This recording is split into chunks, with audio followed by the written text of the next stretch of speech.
በላይ አስናቀ የዜጎች በጎ ፍቃድ አገልግሎትና የወጣቶች ንቅናቄና ተሳትፎ ቡድን መሪ ነኝ። በመጀመሪያ ደረጃ የው በጎ ፍቃድ ማለት ዜጎች ያለማንም አስገዳጅነት በራሳቸው ተነሳሽነት ለማህበረሰቡ አገልግሎት የሚያበረክቱበት ተግባር ነው። ከዚያ ባለፈም ደግሞ ማንም ሳያስገድዳቸው ውስጣቸው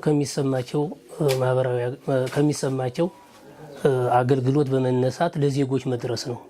ዜጎች በተለይ ጊዜያቸውን፣ ጉልበታቸውን፣ ገንዘባቸውን፣ እውቀታቸውንና በጎ አመለካከታቸውን ለማህበረሰቡ የሚያበረክቱበት ተግባር ነው።